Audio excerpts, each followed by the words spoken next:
बिस्मिल्लाहिर्रहमानिर्रहीम। अस्सलाम वालेकुम। क्या हाल चाल है तमाम दोस्तों का। उम्मीद करता हूँ कि सब खैर ऑफियत से होंगे। लेक्चर नंबर 20 है MTH 404 का। लेक्चर शुरू करने से पहले आप सबसे रिक्वेस्ट है कि मेरे चैनल को सब्सक्राइब करें, वीडियो को लाइक करें, शेयर करें, ज़्यादा से ज़्यादा शेयर करें ताकि ज़्यादा से ज़्यादा स्टूडेंट्स का फ़ायदा हो सके। वैसे तो ये लेक्चर जो है LMS के ऊपर भी मौजूद है और बहुत शॉर्ट फॉर्म में मौजूद है, लेकिन वहाँ पर जो सर पढ़ा रहे हैं उनको समझना थोड़ा सा मुश्किल है। तो यहाँ पर जो है ये आपको आसान और इजी वर्डिंग में मैं समझाता हूँ, इसलिए लाजमी शेयर किया करें फ्रेंड्स अपने के साथ। टॉपिक है हमारा principle of angular momentum. The momentum of linear momentum of an object is called angular momentum. The movement of linear momentum of an object is called angular momentum. Angular momentum is represented by L. अच्छा, क्या रहा है कि linear momentum जो है उसको किसी भी ऑब्जेक्ट का जो उसकी हरकत है उसको हम एंगुलर मोमेंटम कहते हैं और उसको हम L से रिप्रेजेंट करते हैं। Momentum is the motion contained in a body. Quantity of motion possessed by a body depends upon both of its. अच्छा, मोमेंटम जो है वो हमें पता है कि दो चीज़ों पर मुश्तमिल होता है, एक वेलोसिटी पर और एक मास के ऊपर। So the product of mass and velocity is the measure of the momentum. Product of mass and velocity, mass और वेलोसिटी के जो प्रोडक्ट है उससे हम मोमेंटम को मेजर करते हैं। The angular momentum of an object about an axis of rotation is measured by the product of linear momentum of the object and the perpendicular distance between the object and the axis of rotation. अच्छा, ऊपर जो बात हुई वो momentum की हुई, यहाँ पर जो है ये एंगुलर मोमेंटम की है। एंगुलर मोमेंटम जो है ये प्रोडक्ट किस किस चीज़ का होता है। एक तो प्रोडक्ट होता है लीनियर मोमेंटम का और दूसरा प्रोडक्ट ये होता है कि जिस एक्सिस ऑफ रोटेशन, मतलब जिस सर्कल में वो मूव कर रहा है। एंगुलर से मुराद तो वही होता है ना जो सर्कल में मूव कर रहा है, तो उसका जो एक्सिस है उसके उस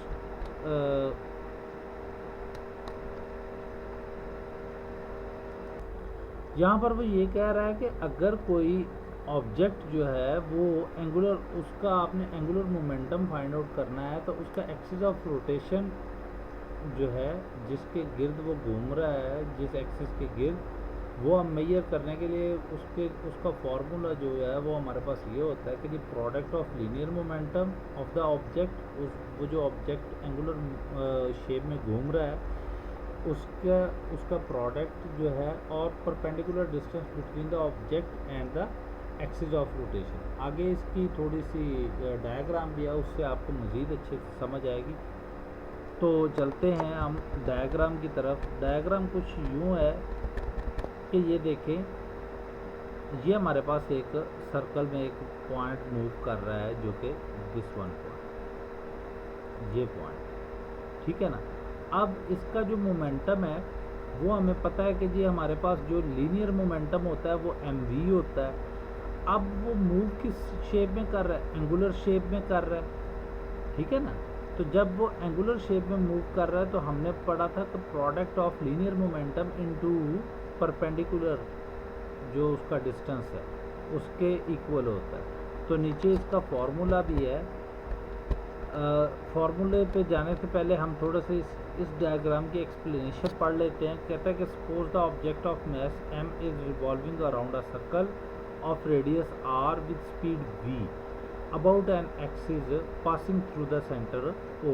The linear momentum of the object क्या हमारे पास होगा, P equal to mv, product of mass and velocity. तो एंगुलर मोमेंटम जो है वो हमारे पास क्या होगा, linear momentum into perpendicular distance from the axis of rotation. तो हमारे पास जो परपेंडिकुलर डिस्टेंस होगा एक्सिस ऑफ रोटेशन का वो हमारे पास r होगा। l जो है ये हमारे पास एंगुलर मोमेंटम है, और p जो है ये हमारे पास लीनियर मोमेंटम है, और r जो है ये हमारे पास एक्सिस ऑफ रोटेशन जो है वो है। अब हमें पता है कि जी p की वैल्यू हमारे पास क्या होती है, m इंटू वी, तो हमने m v लिख दिया। अब अगर मैं इसको m dot v cross r लिखता हूँ तो हमारे पास जो है हमें पता है कि जी v is equal to omega r, where omega is the angular velocity जो पिछले लेक्चर में हमने ड्राइव की थी of the object, so the angular momentum can be written as, v की जगह पर हमने ओमेगा r लिख दिया, तो हमारे पास जो फाइनल रिजल्ट आया वो हमारे पास आया l is equal to m r square into omega. अब इसको मज़ीद सिंप्लीफाई आगे चल के करते हैं। वो कहते हैं the above equation are for angular momentum of the body, it is a vector quantity. आगे एक थ्योरम है, थ्योरम को समझ लें तो आपको ये वाली चीज़ भी समझ आ जाएगी। ठीक है, तो थ्योरम की तरफ चलते हैं। थ्योरम जो है वो कहता है कि rate of change of angular momentum of a particle about the point O is equal to the torque of the force acting on the particle। rate of change of angular momentum of a particle at point about a point O is equal to the torque of the force acting on the particle। तो अब हमने rate of change जो है वो angular momentum का with respect to T लिया, तो dl over dt is equal to हमारे पास टॉ आ गया। अब हमने L हमारे पास हमें पता है कि जी L जो है वो हमने ऊपर ड्राइव किया हुआ है m dot v cross r है, तो दोनों तरफ अगर हम इसका डेरिवेटिव ले लेते हैं तो हमारे पास यहाँ पर dl ओवर dt आ जाएगा, और दूसरी तरफ हमारे पास d over dt into m dot v cross r आ जाएगा। सिंप्लीफाई करते हैं।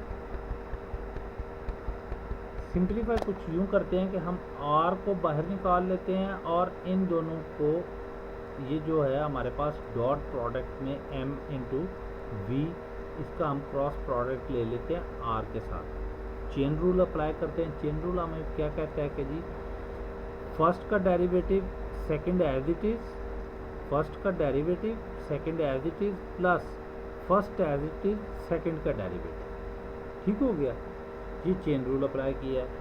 सिंप्लीफाई किया तो हमारे पास D R over D T जो है वो हमारे पास वेलोसिटी के इक्वल आता है। ये वेलोसिटी के इक्वल कहाँ पे आता है, ये हमने पिछले लेक्चर्स में पढ़ा हुआ है।